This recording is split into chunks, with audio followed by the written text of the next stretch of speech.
చూడండి ఎంత కలర్ఫుల్ గా కనిపిస్తుంది కదా. ఇది ఇలా చూస్తుంటే మటన్ కర్రీ చికెన్ కర్రీ లాగా కనిపిస్తుంది కదండి.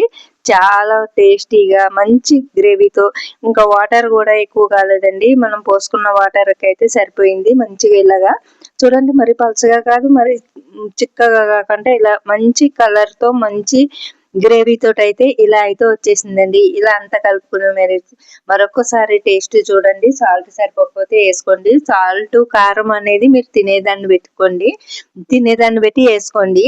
నేనైతే ఒక్కొక్క స్పూన్ వేసుకున్నాను, సరిపోయి. చాలా కలర్ తో మంచి గ్రేవీతో కనిపిస్తున్న ఈ కర్రీ వచ్చేసి మిల్ మేకర్ కర్రీ అండి. మటన్ ఇంకా చికెన్ కర్రీ లానే కనిపిస్తుంది కదండి, కానీ ఇది మిల్ మేకర్ కర్రీ. ఇలా మంచి గ్రేవీతో మంచి కలర్ తో ఇలా తయారు చేసుకుంటే సూపర్ టేస్టీ తోటి చాలా అంటే చాలా బాగుంటుందండి. రైస్ లోకి, చపాతీ, పూరీల్లో కూడా గ్రేవీ తోటి చాలా టేస్టీగా ఉంటుంది. ఈ కర్రీని మరి నేను ఏ విధంగా తయారు చేసుకున్నాను, ఇందులో ఏమేమి ఉపయోగించాను అనేది ఈ రోజు మన వీడియోలో చూసేద్దాము. మరి ఇలా సింపుల్ గా తయారు చేసుకునే ఈ కర్రీని ఇలాగా టేస్ట్ చూసిన వాళ్ళు మటన్ చికెన్ కర్రీ వద్దు ఇదే కావాలని మరీ అడిగి చేపించుకుంటారు. అంత టేస్టీగా ఉంటుంది. ఇప్పుడు తయారు చేసే విధానాన్ని ఇప్పుడు మన వీడియోలో అయితే చూసేద్దాం. ముందుగా ఇలా ఒక కడాయిలోకి ఒక గ్లాసు వాటర్ ని, అంటే వేడిగా ఉన్న వాటర్ ని వేసుకోవాలి. దీంట్లోకి ఒక కప్పు మిల్ మేకర్లని ఇలాగా వేసుకోవాలి. ఇవి వచ్చేసి చిన్న సైజు మిల్ మేకర్లు అండి. ఇంకా పెద్ద సైజు కూడా ఉంటాయి. ఇందులో 2 రకాలు ఉంటాయి. పెద్ద సైజు కూడా వాడుకోవచ్చు, చిన్న సైజు కూడా వాడుకోవచ్చు అనమాట.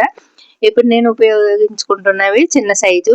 ఇప్పుడు వాటర్లో వేసి నానబెట్టుకున్నాం కదా, పక్కన పెట్టేసుకుందాము. ఈ నానే లోపల మనం గ్రేవీకి కావాల్సినవి చూసేద్దాము. ముందుగా 4 ఉల్లిపాయలని పొట్టు తీసి ఇలా సన్నగా కట్ చేసుకుని మిక్సీ గిన్నెలో వేసుకుని ఒక టమాటాని కూడా వేసుకుందాము. అలాగే ఒక స్పూన్ కారము, ఒక స్పూన్ సాల్ట్, అర స్పూన్ గరం మసాలా, చిటికెడు పసుపు కూడా ఇందులో వేసేసుకుందాము.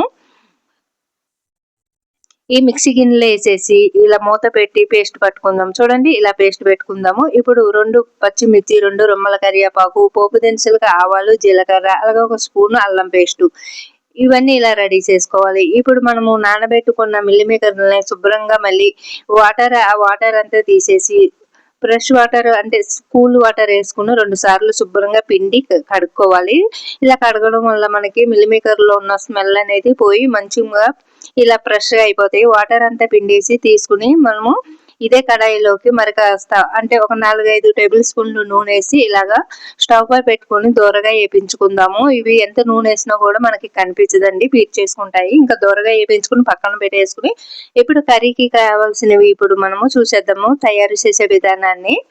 అలాగే నేను ఇక్కడ కుక్కర్ లో రెడీ చేస్తున్నాను కాబట్టి కుక్కర్ గిన్నె తీసుకుని ఒక పావు కప్పు నూనె వేసానండి. నూనె ఈ కర్రీకి ముందుగానే చెప్పాను కదండి, ఎంత నూనె వేసినా కూడా మనకి కనిపించదు, ఇంకా మిల్ మేకర్లు పీల్చుకుంటాయని.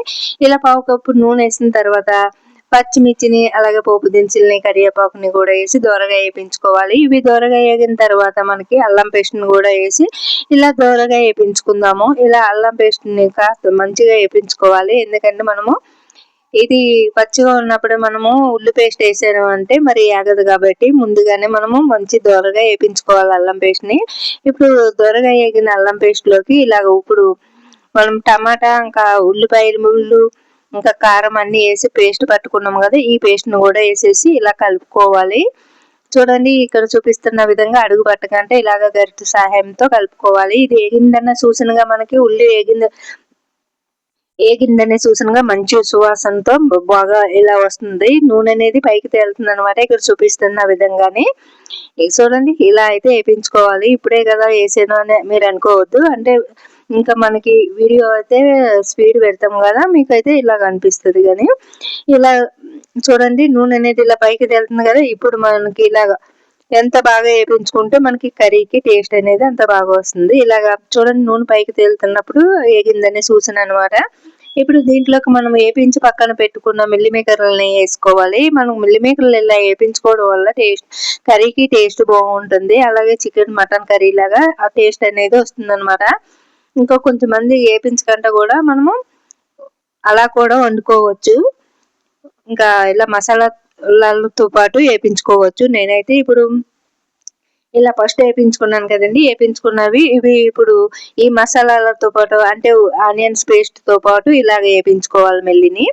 ఇలా వేపించడం వల్ల ఏంటంటే మనకి ఈ మసాలాలు కారం, ఉప్పు, మసాలా అనేది ఆనియన్స్ పేస్ట్ దాని టేస్ట్ అనేది దాని లోపల వరకు గుంజుకుంటుంది అనమాట, అంటే పీల్చుకుంటుంది. మిల్ మేకర్ అనేది పీల్చుకుని మనం తినేటప్పుడు టేస్టీగా ఉంటుంది, చప్పదనం అనేది లేకుండా. ఇలాగ అన్ని చూడండి ఇలా కలిసేటట్టు కలుపుకుంటూ దగ్గరకంటే వేపించుకోవాలి. ఇవి బాగా ఏగిన తర్వాత మనము వాటర్ పోసుకోవాలి. ఇంకా వాటర్ వచ్చేసి నేను ఒక గ్లాస్ వాటర్ అయితే పోసుకుంటున్నాను, మీకు చూపిస్తాను. ఇగో ఇక్కడ చూపిస్తున్న విధంగా ఇలా బాగా వేపించుకోవాలన్నమాట. ఇగో కారము సాల్ట్ ఇవన్నీ కూడా మనకి ఇవి మిల్లిమీకర్లు పీల్చుకునే వరకు ఇలా వేపించుకోవాలి. వేపించుకున్న తర్వాత ఇప్పుడు గ్లాస్ వాటర్ ఇలా పోసుకోవాలి. ఇలా వాటర్ పోసుకున్న తర్వాత ఇలాగ అంతా కలిసేటట్టు కలిపేసుకోవాలి. చూడండి ఇక్కడ చూపిస్తున్న విధంగా ఇలాగనమాట. మరి ఎక్కువ పోసుకున్నారనుకోండి కుక్కర్ కాబట్టి ఇంకా మరి లాగదు వాటర్ అనేది. మనం గ్రేవీకి సరిపడా వాటర్ వేసుకుని ఇలాగా అంతా కలిసేటట్టు కలుపుకుని సాల్ట్ చూసుకోండి, సరిపోకపోతే కాస్త సాల్ట్ వేసుకుని మూత పెట్టేసుకుని విజిల్ పెట్టేసుకుందాము. మీకు చూపిస్తాను ఇక్కడ. ఇలా వండితే మనకి ఏంటంటే చికెన్ మటన్ టేస్ట్ అనేది వస్తుంది. అలాగే ఇంకా చికెన్ మటన్ తిన్న వాళ్ళు ఇలా చేసుకుంటే కూడా చాలా ఇష్టంగా తింటారు. ఇంకా ఇప్పుడు మూత అయితే పెట్టేసుకున్నాను కదా, విజిల్ కూడా పెట్టేసుకుంటున్నాను. ఇప్పుడు మనము 3 విజిల్స్ వచ్చే వరకు అయితే ఇలా ఉంచుకుందామండి. చూడండి ఇక్కడ వచ్చేసి 3 విజిల్స్ రానివ్వాలి. ఇంకా మీకు ఇంకా కాస్త ఇంకొక 2 విజిల్స్ పెట్టుకుంటామంటే పెట్టుకోండి. ఇక్కడ 3 విజిల్స్ వచ్చిన తర్వాత నేనైతే స్టవ్ ఆపేసుకుంటున్నాను. ఆవిరిపోయిన తర్వాత మీకు అయితే మూత తీసి చూపిస్తాను. చూడండి ఎంత కలర్ఫుల్ గా కనిపిస్తుంది కదా. ఇది ఇలా చూస్తుంటే మటన్ కర్రీ చికెన్ కర్రీ లాగా కనిపిస్తుంది కదండి. చాలా టేస్టీగా మంచి గ్రేవీతో, ఇంకా వాటర్ కూడా ఎక్కువ కాలేదండి, మనం పోసుకున్న వాటర్ అయితే సరిపోయింది. మంచిగా ఇలాగా చూడండి, మరి పలుచగా కాదు మరి చిక్కగా కాకుండా ఇలా మంచి కలర్ తో మంచి గ్రేవీ తోటి అయితే ఇలా అయితే వచ్చేసిందండి. ఇలా అంతా కలుపుకుని మీరు మరొకసారి టేస్ట్ చూడండి. సాల్ట్ సరిపోకపోతే వేసుకోండి. సాల్ట్ కారం అనేది మీరు తినేదాన్ని బట్టి వేసుకోండి. నేనైతే ఒక్కొక్క స్పూన్ వేసుకున్నాను, సరిపోయింది. ఈ వీడియో నచ్చితే లైక్ చేయండి, షేర్ చేయండి, మన ఛానల్ సబ్స్క్రైబ్ చేసుకోండి.